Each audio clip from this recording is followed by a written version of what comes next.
costo-beneficio, pero estás hablando del 86, ¿no? Ahorita con los chinos eso ya, olvídate, exponencial el costo. Pero bueno, diámetros que se suelen usar, preferido se refiere a cómo los consigues, cómo se manufacturan, ¿no? Porque obviamente partes de que tu diseño vas a tomar uno normalizado, y aquí vienen de acuerdo al tipo que estés usando. Por ejemplo, vemos estos, el A228, y te dice desde cuál maneja, desde 1/4 hasta 4 milésimas, los valores que maneja de diámetro. Entonces, los que existen comercialmente, estás hablando en ese tiempo, ahorita obviamente hay más, ¿no? Pero esos que se manejan comercialmente debido a las aplicaciones que se tienen. Si tú quieres uno diferente, tendrías que hacer un trepilado, ¿no? Mandarlo a hacer, y ya sale más caro, ¿no? Hacer tanto el material como trepilarlo con la forma o rolado, como lo quieras generar, ¿no? Bueno, esa es la parte que nos da él aquí, la resistencia que nos está dando, casi toda es a tensión mínima y después a esfuerzo. ¿Por qué? Porque dijimos esfuerzo máximo, sí, pero aquí a tensión, a compresión. En realidad, dice aquí que de tensión, pero no le creas mucho, en realidad depende del resorte, ¿no? Sabemos que es tensión, compresión y este de por acá, torsión. Son los 3 esfuerzos a los que debes calcularlo, ¿no? Aunque las fórmulas están referenciadas a esfuerzo último a tensión, debería ser de acuerdo a la carga que le estoy estableciendo ahí, ¿no? ¿Qué más nos da de información? Pues una pequeña referencia ya no muy actualizada de lo que es el costo. Me voy a adelantar y también regreso aquí, nada más para que veas el costo que nos da el autor. No me recuerdo, venía ya hace tiempo, lo vi. No te daba una relación costo-beneficio, o no era en este, igual es más pequeño, para ver dónde estaba. Pásale con ella. No hay lugar, pero pasa. Ya salieron ahí unos caballeros. Ah, no son. Perdón. Debe estar, no muy aquí donde me lo puso, pero ponía un valor, una relación de costo, para ver qué tan viable es usar uno u otro, que ya no es muy aquí está, pero no lo veía. Así es este. No me acordaba hace tiempo. Ok, para que te des una idea, ¿no? ¿Cuánto costaba? No se refiere a que la cifra siga igual, sino que es una diferencia entre usar un acero al medio carbono básico, forjado al frío, a usar un cobre beridio. Uno vale, nada más para que te des una idea en costo, 1 millón a 44 millones. O sea, es 44 veces más caro. Es la relación, esa es la idea que te sirve entender, ¿no? Porque lo dices, ¿por qué no uso este material? Por lo que cuesta, ¿no? Por eso no. Entonces, ahorita obviamente los precios ya están muy cambiados, ¿sí? Obviamente que es más caro todavía esto. Todo lo que tenga que ver con aleaciones es más caro, pero bueno, ya te está diciendo por qué no usarlo, ¿no? Porque están de hecho buscando, no es nuevo, tienen más de 20 años buscando materiales que sustituyan esto. Y todavía no lo logran, a pesar de que ya está el grafeno y a pesar de que ya no han podido, porque es carísimo. Todavía no pueden hacer que los costos sean más baratos que estos. En cuanto sea, ya lo vas a ver ahí, porque todavía no pueden sustituir al acero. Lo pueden hacer en propiedades físico-químicas, pero no lo pueden hacer en cuanto al costo aún. Por eso no lo vemos, pero para allá van. Y nos tendremos que aprender esa parte cuando lleguen los materiales más complejos. Pero bueno, es esa parte del costo para que te des una idea. Y después viene en qué están basadas todas las fórmulas de diseño que te dan los Hallman, que están basados en, y por eso lo estoy mencionando, esfuerzo último a tensión, aunque en realidad es tensión, compresión o torsión, y de qué diámetro te sugieren ellos experimentalmente utilizar el alambre, ¿no? Después de aquí salen, de estas logarítmicas, salen las ecuaciones que tú ves con sus constantes. De hecho, lo establece, es el mismo handbook de referencia de la Asociación de Diseño de Resortes de Estados Unidos, hay una europea también, y nada más para comentarlo aquí lo establece ellos. Dice, de los datos de 5 materiales mostrados en la figura, se obtiene una fórmula exponencial, eso es empírico, hago la aclaración, y esta es la fórmula que ellos obtienen en sus laboratorios. Esfuerzo último a tensión es igual o aproximadamente igual al diámetro elevado a la B multiplicado por A. ¿Qué es A y qué es B? Pues son constantes. Exponente A es una constante, coeficiente A es una constante. ¿De dónde salió? De hacer experimentos y obtener dispersiones o gráficas de dispersión, y luego por regresión lineal tratar de obtener cómo se comporta esa gráfica. Esa es la ecuación. Por eso siempre digo que no le creas del todo, porque esto está hecho en laboratorio. y aparte no está hecho en laboratorio, es una gráfica de dispersión, habrá veces que se salga de la gráfica, ellos van a tomar el promedio del cuerpo del experimento, es decir, ya ustedes conocen Pareto, ¿no? El 80-20, y el 80% de los datos que son significativos, si te vas a Gauss, pues van a tomar tu valor nominal del 60 que tienes, ¿no? Y repartir la basura, lo que queda al lado, la desviación, ¿no? Pero sigue siendo una aproximación. Entonces, bueno, ellos nos dan esta formulita, y aquí viene para cada material de los más comúnmente utilizados, cuál es el valor de sus exponentes. Si se fijan, ellos se van a máximos y mínimos también, no pusieron toda la tabla, está acá, te ponen máximos y mínimos también de toda esta tabla, y te ponen todos, máximos y mínimos. Y ya proponen su formulita, ¿está ahí? ¿Vamos bien? Bueno, ya tengo esa parte. ¿Qué más nos dan? Bueno, nos dicen ellos cómo creen que se comportan los demás materiales, porque no todos se comportan logarítmicos o exponenciales. De aquí se deduce otra fórmula diferente, depende cómo se comporte, pero quieren dar por hecho que eso sabemos que eso se hace experimentalmente, ¿no? Y esta es la parte importante. Si ya tenemos esta formulita que está aquí, ¿por qué no se quedaron con ella? ¿Qué calcula aquí? Esfuerzo último a tensión. Tensión y compresión, sabemos que lo que cambia es el sentido, ¿no? Cuando nos enseñan eso, tensión y compresión. Pero sabemos que empíricamente, cuando yo aplico una fuerza tensión o compresión, es aproximadamente la mitad, según von Mises, del esfuerzo aporte. Eso ya lo sabemos. De hecho, te lo recuerdan aquí, dicen, por si no lo viste, ¿verdad? Aquí están von Mises y 0.5 veces. Haciendo una analogía con esto que tú ya sabes, en los resortes pasa algo similar. Dice, después de determinar pruebas extensas en una estimación razonable, pues digo que son aproximaciones. ¿A qué se refieren con estimación razonable? ¿Cómo fue su experimento? Que comprar la norma STM que hicieron para ver cuántas repeticiones y cómo fue. Y bueno, aquí dicen que ellos obtuvieron que el 67% de la resistencia a última tensión se genera a través del cortante. Y hicieron otra regla empírica. El esfuerzo último a corte es igual a 0.67 veces el esfuerzo a tensión. Así como te enseñaron a ti, el esfuerzo a tensión o compresión es la mitad del de corte, tú vas a decir el esfuerzo para un resorte a corte es aproximadamente 0.6, 60%, bueno, casi 70% del esfuerzo a tensión. Ese es el que te tienes que aprender, eso es lo que sí usas allá afuera. Ese valor empírico es el que utilizas. Es empírico, pero lo respalda la estadística. No es empírico porque me lo dijo fulanito y él así lo ha hecho y le funciona. Es porque hicieron experimentos. Esa es esa parte. Obviamente que si yo utilizo resortes que son los últimos que mostraron ahí ellos, los resortes de reloj o los de elementos planos, cambian un poquito las fórmulas. Todas estas que ves ahí son para resortes de geometría circular. Esas fórmulas, las que pusieron, las dos que pusieron ahí. Si son planas, ese cambia un poquito, nosotros lo sabemos. Ellos te sugieren cuando son planas que utilices aceros al medio carbono, como el 1050, no aparece el 1018, aunque lo utilices para generar barras de acero muy baratas. El 65, el 74 y el 95, todos rolados en frío, y después ya les haces su tratamiento térmico para que lleguen a la zona de plasticidad. Son las que sugieren y cambian un poquito las fórmulas. Cuando son planos, tú te vas a fijar que casi siempre los resortes o los elementos son muelles, los que les decía, los que ves en las camionetas, ¿no? Que tienen en la parte trasera, y esos elementos, esas vigas dobladas, se comportan a dureza. Entonces ellos nos dan este dato. Dicen, bueno, cuando tú generes análisis de resortes, pero que estos estén formados por tiras, vas a seguir lo que dice esta fórmula exponencial.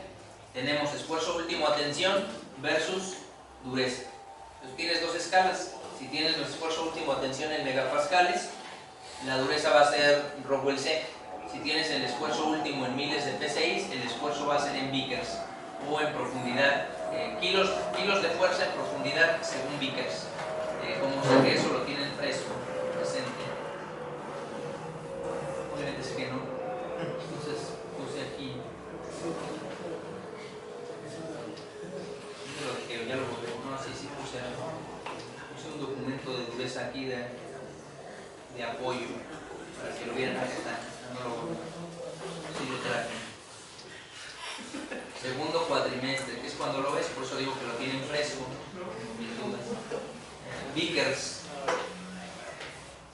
Y Vickers nos dice que lleva un identador o una punta de forma piramidal y de diamante, no dice ahí que es sintético, pero es diamante sintético, y nos dice que debe llevar una profundidad de 1.8 veces la carga entre la longitud que tenga el identador al cuadrado. Entonces, nomás para indicar por qué está referenciando el de un DPH. Entonces, bueno, ese no es ese documento, obviamente, nada más recordando lo que ya sabemos.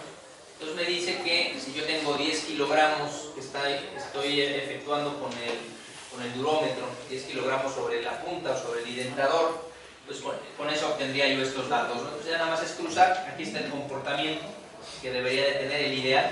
Entonces ya te dice, a ver, tu acero, como no sabe qué tratamiento le has hecho, nada más dice que le vas a hacer un temple y un revenido, pero no te dice cuál, a qué temperatura elevaste el material, cuánto tiempo, y luego cuánto fue el tiempo de enfriamiento, y luego cómo lo reveniste. No te dice nada de eso, da por hecho que eso ya lo sabes. Entonces tú haces el tratamiento y luego haces la prueba de dureza. Y lo que te está diciendo es, de acuerdo a la dureza que tú obtengas, por ejemplo, si estás haciendo el análisis en un indentador Vickers, que es muy raro, casi en las instituciones, en las empresas tienen Rowell y Brinell, son los que comúnmente se manejan. No digo que no haya más escalas, pero son los que yo siempre he visto que tienen. Entonces tú buscas aquí con tu durómetro, pones tu plaquita, ves qué dureza te da y con eso trazas una horizontal y sabes la resistencia a última tensión. Así es como lo haces. Entonces te da las dos escalas porque no sabemos qué durómetro. Aquí había un durómetro, jamás usamos, pero había uno ahí en el laboratorio y era Brinell, si no me recuerdo. Ahí estaba en donde están los mecanismos ahí arriba que no hay nada, ahí estaba un durómetro de este tipo, ¿no? De estos que está aquí, Rowell o Brinell, uno de esos dos. No sé si ustedes pueden usarlo, yo me imagino que no, pero no lo sé. Y en las empresas pues son muy comunes, son muy fáciles de usar. Entonces aquí ellos con la dureza sabrían cuál es el esfuerzo, porque al revés sería muy ilógico, tendría que tener la empresa una máquina universal y someter la pieza a tensión hasta que se rompa y luego ya decir, entonces tiene tal dureza. No, es más común que tenga un durómetro y obtenga la resistencia última, o el laboratorio que hizo las pruebas. Bueno, así es como se caracterizan los materiales del sistema de resorte. Claro que hay más maneras, ¿no? Se puede hacer cuando tengo sistemas de flexión transversal. ¿Cuáles son esos? Bueno, como los que se vieron aquí especiales, que se ven como un trampolín, que no son muy comunes, más que resortes son como lengüetas, pero bueno, si los tuviéramos, ¿cómo se harían? Quizá como estos que están aquí, o como estos que están aquí, los dos. Bueno, pues esos los calculan de una manera diferente, tienen su propia gráfica, igual parte de la dureza, tienen un espesor característico, la plaquita, un grosor, un calibre le llaman allá afuera, y bueno, en base a ese espesor y a la dureza que tenga, pues simplemente tú trazas líneas y donde corte pues trazas una horizontal y ves que realmente empate, ¿no? La dureza contra el espesor que debería de tener para que soporte. Y es muy sencillo, esto se referiría a la capacidad de saber nosotros cuánto se flexionó cuando le aplicamos la carga, cuándo se dobló.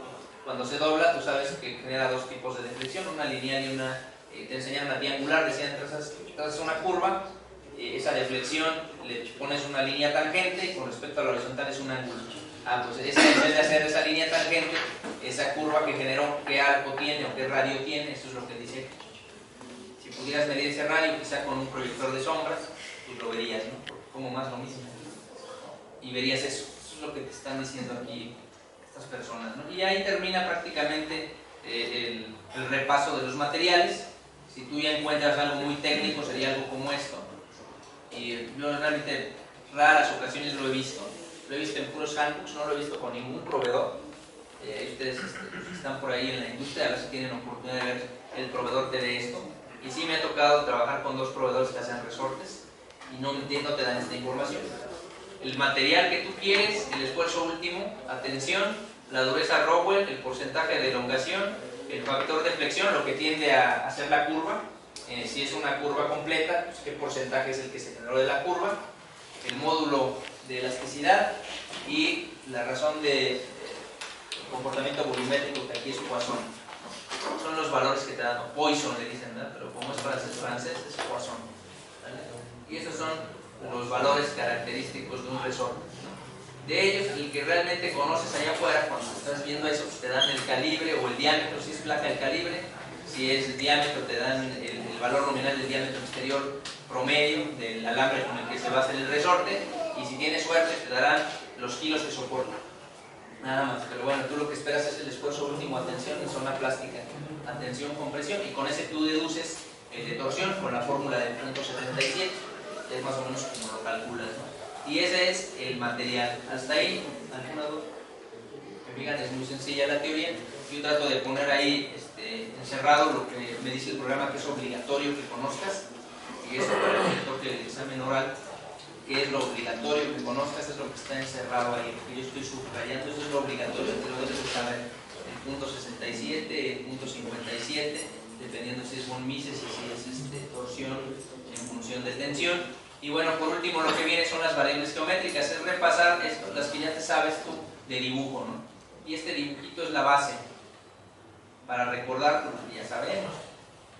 Más allá de que sepas cómo se dibuja, se refiere a qué variables intervienen en un resorte, y nada más te ponen el resorte más sencillo, el constante a tensión o compresión.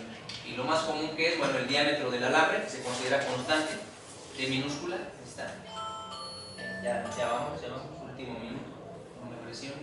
El paso, igual que un engrane, tiene del punto medio o el centroide de la sección transversal del alambre, de una ubicación de una espira o una vuelta a la siguiente vuelta, ese es el paso, o de cima a cima, ¿no? Como se ve aquí, de la mitad o del centroide al centroide, o de la mitad del diámetro. ¿Qué más tiene? Bueno, tiene un diámetro también medio, que algunos le llaman diámetro interior, pero no, es el diámetro a la mitad. ¿Cuál es el diámetro a la mitad del grosor, de lado a lado? ¿Y cuál es el diámetro exterior? Que aquí le llama DO. ¿Qué nos falta? Pues todo eso nos es común en dibujo, todas esas que mencioné. Las dos que quizá no son tan comunes es la NT, el número de vueltas, cuántas vueltas completas tiene, desde que empieza hasta que termina. Para que se considere una espira debe ser una vuelta completa. Entonces a eso se refiere. Y la LF, que es la longitud efectiva del resorte. Los resortes cuando los terminan los cortan en sus extremos, y se considera desde esa parte, como lo hayan cortado, debería de quedar al ras como se ve aquí. Si lo cortaron mal, pues va a quedar con una inclinación hacia arriba. Esa es la longitud efectiva, de donde asienta a donde asienta, de lado a lado. Eso es lo que te piden los programas de diseño cuando tú le vas a decir un resorte. Te dice de dónde a dónde, de qué cara a qué cara, es la LF la que te pide. Después te pide el número de vueltas, con la señal NF que aparece, NT, perdón, que aparece arriba. Y después te pide el diámetro que le estás poniendo, el diámetro del alambre y diámetro externo o interno, cualquiera de los dos. Y el material. Pero no necesitas dibujar, con que sepas estas variables. Bueno, esas son las variables características que aparecen ahí en el sistema. Claro que hay un estándar. Cuando tú leas por ahí vas a encontrar muchas estas siglas, HCS. Estas siglas HCS o sistema HCS, están normados. Es decir, que estas variables no son las que se te ocurran, deja fabricar un resorte y ahorita me lo aviento. No, ya debe haber una razón de proporción. ¿Qué tan grande puede ser el diámetro interior? Como qué tanto debe ser el paso, qué tanto debe ser lo largo. Debe tener una cierta proporción tipo Fibonacci, para que lo entiendas. Debe haber cierta armonía. Ya calcularon ellos qué pasa si hago 2 veces más grande o alto el resorte contra más delgado en el grosor, pues se va a tender a colgar. Entonces ya colgaron ese sistemita, ya lo hicieron pruebas, vieron qué pasó y dijeron no, y descartaron dimensiones, y debe haber una razón de proporcionalidad o un dibujo parametrizado, y eso es lo que dice aquí, HCS, basado en el HCS, en el estándar de hélices, cómo se dibujan las hélices, y hasta esa parte nosotros lo pagamos. ¿Qué nos faltaría? Bueno, pues ya hacer el cálculo. Esto ya se refiere a cómo se calcula el resorte, y esto es lo que les decía que a veces me piden en el programa, cómo hacer esto, ¿no? Desde un resorte, luego que se vea que se comprime. Para eso tengo que crear un plano en el programa, otro plano arriba, pegar una cara del resorte arriba, una abajo para que yo mueva las caras con una distancia variable de los planos y hacer que el resorte se mueva. Es lo que quieren hacer algunos en sus simulaciones. Ya te digo, ¿se puede hacer? Pues sí, se puede hacer. Yo lo veo como trabajo de Office, pero se hace. Se puede generar, ya existe un emulador de resortes, pero bueno, se puede generar. Y luego ya vienen los cálculos. Esto es lo que estoy diciendo yo ahorita, la proporcionalidad. No puede ser del tamaño que yo quiera. Ya dice, el diámetro mayor debe ser menor a 0.5, o si no, 0.05 del diámetro. Si no hago eso, ¿qué pasa? Si no te garantizan que va a funcionar, porque puede fallar como una columna, ¿no? El resorte se comprime, ellos consideran que siempre las espiras van a seguir la misma trayectoria, y si lo haces más largo y más delgado, pues se va a querer colgar, entonces va a fallar por carga crítica, no va a fallar porque no soportó la carga. Es lo mismo, entonces si no sigues esas reglas, no pueden ellos garantizar la vida útil o la fatiga. ¿Va a funcionar? Pues sí, funcionan a 100 veces y luego ya, bueno, cuando originalmente dura 1.000.000 de veces, ¿ya? Esa es la pequeña diferencia. Es lo que no puedes validar tú como ingeniero, ¿no? Y los largos que estoy diciendo son esos. Y hay normas empíricas, que ya veremos más adelante, dice 15% de lo que tenga de alto, etc. Ya lo veremos. Y llegaremos a esta partecita del diseño. Aquí quiere llegar el diseño. Diseñaremos alguno con fórmulas muy simples. Muy sencillas, y pasaremos al programa, 2 simulaciones y listo. Cuando termine, son 3 ejemplos teóricos y 2 simulaciones. Se den una idea. No es muy difícil, está muy sencillo, porque no vamos a ver todos los tiempos. Miren el que me dice tu programa: tensión o compresión y torsión. Nada más. Y ahí como viajar, así pásenme por favor sus archivos por equipo.